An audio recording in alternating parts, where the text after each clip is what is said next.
Hey everybody, it's Chase with AV Pop Culture again, and today I am back with another list of movie recommendations for you, and this time we are pushing the limits of cinema with 10 of the most wild and over-the-top and sometimes even banned exploitation films from the 1970s that you're going to have to see to believe. So pop that tape in, I got you, let's go do this.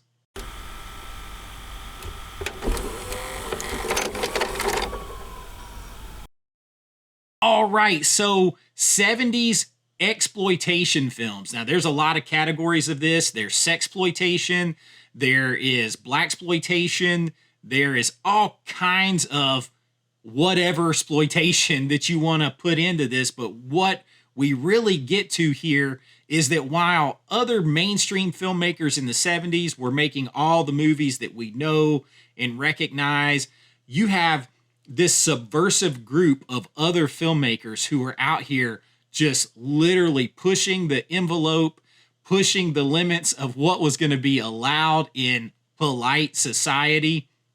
And they really did not care. They wanted to make something that was very grindhouse, very gritty. These are the movies you would have seen in a urban late night cinema.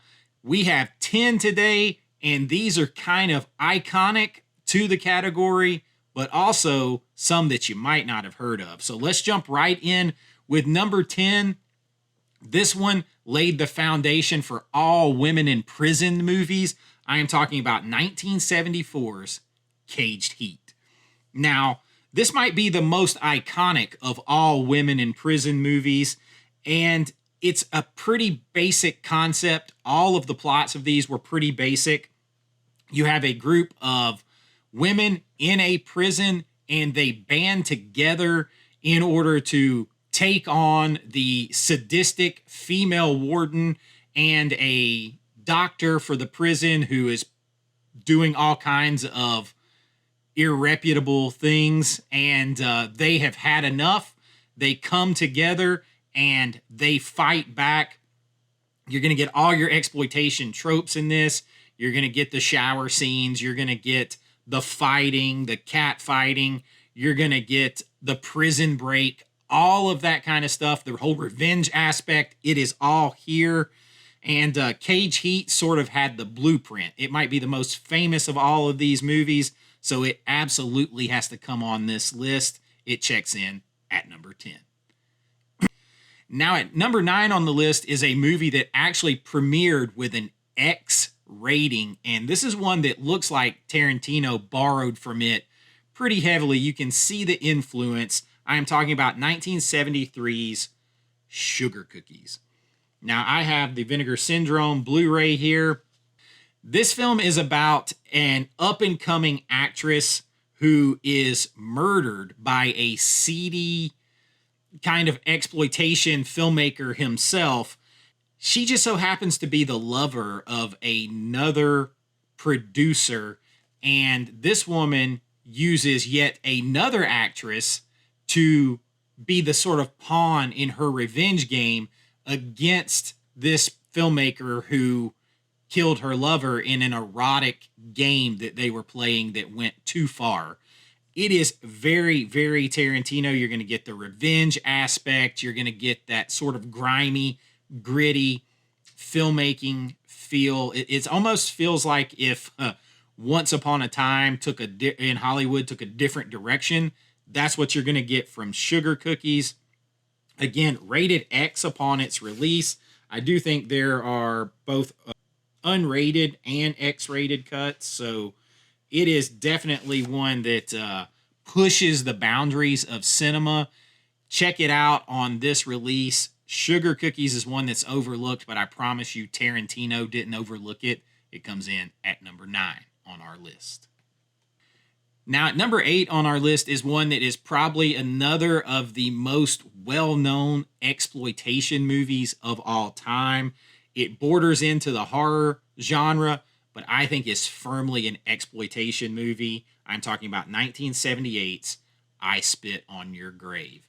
We're talking about the original here with Camille Keaton, and it is another revenge exploitation movie where a young aspiring writer, played by Camille Keaton, is assaulted again and again and humiliated and left for dead by this group of criminal men.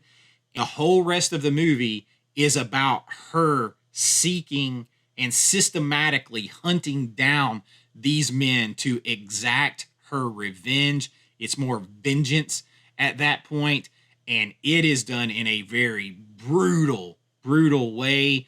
The look of this film is very 70s grindhousey, so it plays into all of those things, and it just really makes you feel it.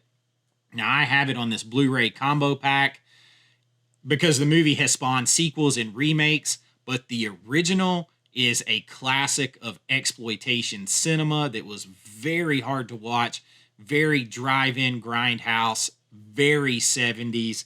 It has to make an appearance on this list. I Spit on Your Grave, starring Camille Keaton from 1978, comes in at number 8 on this list. Now, at number 7 on this list is one of maybe the most notorious films by a notorious filmmaker, John Waters. I am talking about 1972's Pink Flamingos. And wow, this film is such an icon of exploitation and sort of like gross out, trashy, just movies that are deliberately made to shock and gross out and freak out an audience, that it earned its place in the Criterion Collection with a release because it's such a, it might not be a film for everyone, but it's such a mark on this type of filmmaking. And it has an X-rated release. It has an NC-17 rated release, and all of those are definitely warranted.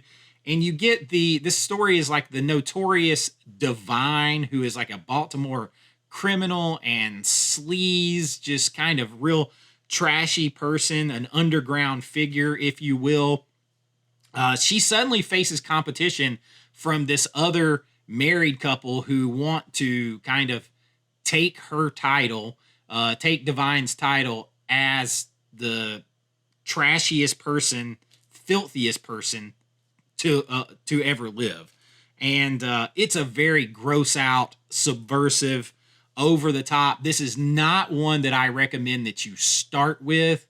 And if you don't know anything about John Waters, I would recommend that you tiptoe in with like Crybaby, and I think it's Beneath the Valley of the Dolls. I believe is his as well. Tiptoe in with some other John Waters. Do not start with Pink Flamingos unless you are seasoned to exploitation films. It leaves a mark at number 7. Now, at number 6 is one that I personally like, and it leans into blaxploitation. It stars Pam Grier, but it's not any of the ones that you might think I'm about to say. I'm talking about 1974's The Arena. And this is one that I don't hear talked about a lot. Now, I'm a history guy, so I like that kind of thing. And this one is set in Roman times, so you get that sort of ancient Roman period piece. And it's sort of a take on the Spartacus story that's done, the sort of the gladiator story that took off the Spartacus story, because the Romans forced 2 women, one black, one white, to be gladiators. Now, they were house slaves before that, servants. I'm going to let your mind wander where it will on what that might entail.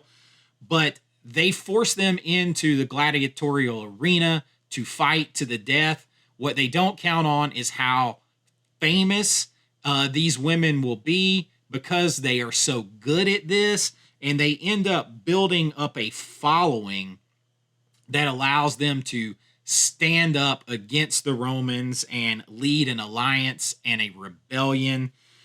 This is blaxploitation. You have Pam Grier in the lead. This, of course, is filled with everything that you might think of a scantily clad type exploitation film of this sort, and the things that these women were subjected to before and after they had to fight in the arena. Let your mind wander right there.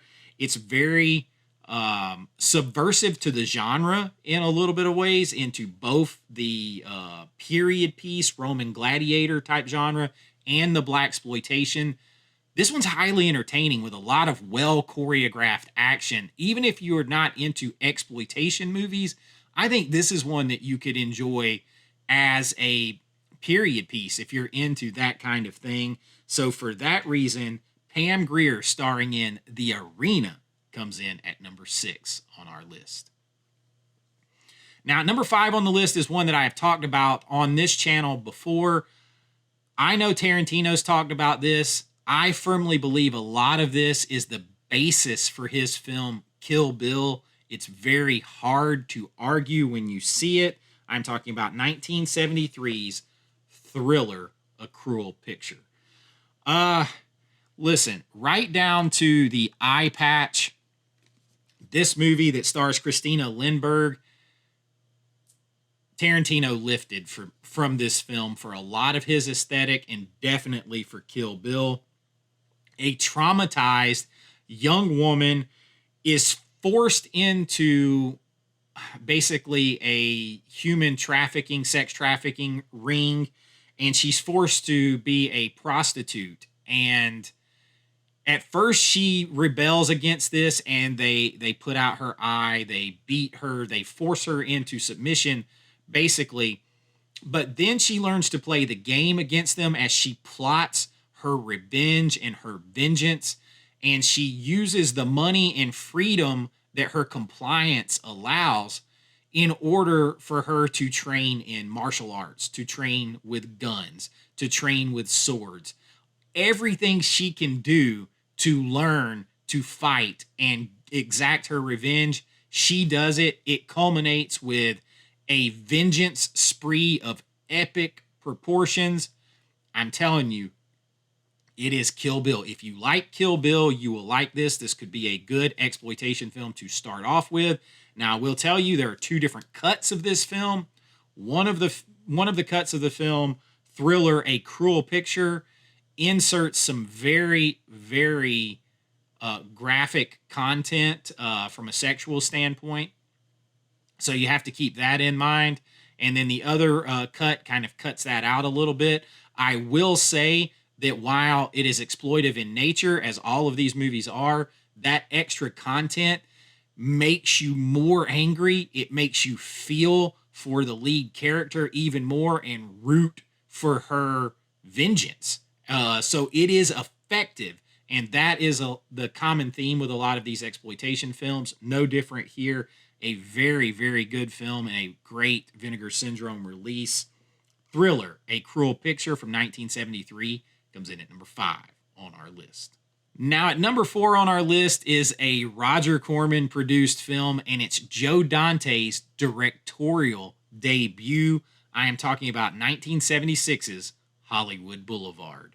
Now this film's a little bit more fun in some ways. It's not quite as heavy, but a young woman arrives in Hollywood set to be a star, and she has an inept agent who pairs her with this B-movie, schlock movie production company. We're kind of going a little meta here for Roger Corman.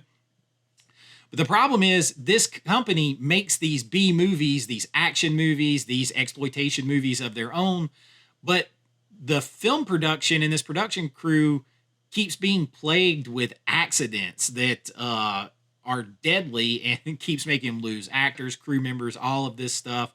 And so this actress is dealing with all this stuff as they are trying to make a movie. Now, I love movies where filmmaking is involved if it's done well. This one is interesting to see these B-movie filmmakers. So you see the filmmaking aspect of it. So it's an exploitation of Hollywood exploitation movies. It's very meta in some ways if you look at it like that. So it's a little bit ahead of its time. Roger Corman, Joe Dante, you're going to see some familiar faces in this movie, particularly faces that pop up later in Joe Dante's films and other Corman films. This one is a high recommend for me. It comes in at number 4 on this list. Now, at number 3 on this list is a film that was intended to just be a kind of Also ran blaxploitation movie to throw out there to get however much money it could, have a fun film. It turned out to be a big hit in 1972. I'm talking about Blackula. Now, this one is where William Marshall plays an 18th century African prince who was turned into a vampire by Dracula. And he finds himself in modern day, or then modern day, Los Angeles. Now, this movie is schlocky in some ways. It is definitely blaxploitation of the exploitation genre, but it is also just a fun, good film. I mean, there are times when you can see the strings holding the rubber bats and all that. It kind of adds to the charm, but this is just a good, entertaining vampire movie, and I think it kind of stands alone. It ended up, I think, being in the top 10 of the box office in 1972 and making a lot of money as an independent sort of film. I really enjoy it. It's one that I would love to see get a 4K restoration release, but Blackula, you will have a lot of fun with. It comes in at number 3 on our list. Now, at number 2 on our list is one of a series of films that have recently gotten a full 4K restoration treatment, and that is a great thing because these are exploitation classics by Russ Meyer. I am picking one to represent all of those. I am talking about 1975's Super Vixens. Now, there are several of these films that actually start in the 60s, but this one is unrated, of course, because Russ Meyer pushed the envelope of what was allowed, and it's to this day still got to go unrated because it can't slide in under an R rating. But a hapless gas station attendant is forced to go on the run after his unfaithful wife is murdered by a totally unhinged cop. And while he's on the run, he basically encounters a series, just a bevy of beautiful, big, busted babes. That's a mouthful. Until he eventually finds his perfect woman. So as you can see, you're going to get a very grindhousey, very B drive-in movie experience in this that's going to exploit nudity and sexual situations and beautiful women and violence and action. It is totally exploitation in every single sense of the word. Maybe the only thing you don't get in this is the blaxploitation angle at the forefront, but every other part of exploitation cinema you are going to get in Russ Meyer's Super Vixens. You are going to get the lead actor you may recognize from Rambo 2. He plays the villain Murdoch in that film, and he is in this film. Check out Super Vixens. Pick up the new 4K restorations. We preserved these type of films. They were subversive. They were entertaining. They marked a time and a carved out spot in film history. Check them out. It comes in at number 2. Now, at number 1 on our list might be one of the most controversial films ever made. It has been banned on more than one occasion, but yet it still spawned multiple sequels. I am talking about Ilsa, the She-Wolf of the SS. I have supposedly the only complete and uncut, unrated cut out there, which is the DVD by Anchor Bay, who went out of business and now are back in business. But this film is from 1975, and it stars Diane Thorne in the lead role of Ilsa. Now, she went on to play Ilsa in several other movies, at least 2 others. Ilsa the Harem Girl, or Sheik of the Harem Girl, something like that. 2 other films, I promise you. But in this movie is probably the most notorious. And one odd little thing about this is it was filmed on the abandoned sets of the TV show Hogan's Heroes, which kind of makes sense because it's a World War II exploitation, a sexploitation, a Nazi exploitation film, all of that rolled into one. Ilsa runs a prison camp, a concentration camp for the German army in World War II. And she conducts all kinds of experiments here. She wants to prove that women are superior and can fight on the front lines. All of this stuff. She has all these harebrained ideas. And she wants to run these experiments on men and women in this camp to help sort of prove what she's doing. But she also wants to use the men, the prisoners of the camp, to her own enjoyment in any way she feels. And if they fall short of her expectations, that's going to be the end of them. Whew. She discards them just as easy as garbage once you're finished with it. An empty Coke can. She'll throw them away. And there are some brutal, it kind of combines this women and men in prison exploitation, Nazi exploitation, World War II exploitation, sexploitation, all of this stuff into one film. And it's so notorious that some people sued. They tried to get their names off of it. They disavowed it. But again, it made multiple sequels and it has made a ton of money. It is probably the icon, sort of the crown jewel in exploitation films. It had to be on the list. If you haven't seen this movie, proceed with caution. It is very in your face and very graphic in a lot of ways that you are not going to expect from a film that you can buy on a DVD. That said, I do think it's a film that if you are a student of cinema, if you like exploitation films, if you want to know some of the foundational and historical things of this type of genre, it's a film that you have to check out at some point. It is sort of infamous and iconic at the same time. Ilsa the She-Wolf from 1975 comes in at number 1 on our list.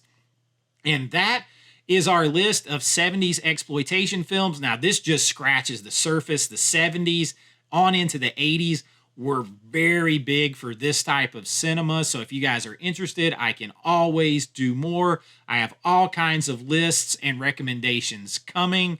This one is definitely out there, I will admit it, but there are some gems to be found in there. And if you are in the right mindset, you can have a lot of fun with these. That's what I got for you. If you enjoyed it, please like and subscribe. That helps out the channel a whole bunch. And if you want to help support the channel, what I do here, you can join at my Patreon link or on YouTube. Become a channel member, get your name and lights on every single video, and get more lists and movie recommendations like this. 4K physical media reviews, physical media news, all that kind of stuff from a fan and filmmaker's perspective. If this is your first time here, I've been a filmmaker for over 20 years. That's what I do for a living, and I love talking movies. So hang around, enjoy, check out these movies. Let me know some of your favorite exploitation movies in the comments. And until next time, be kind, rewind like always. This is Chase with AV Pop Culture, and I'll see you.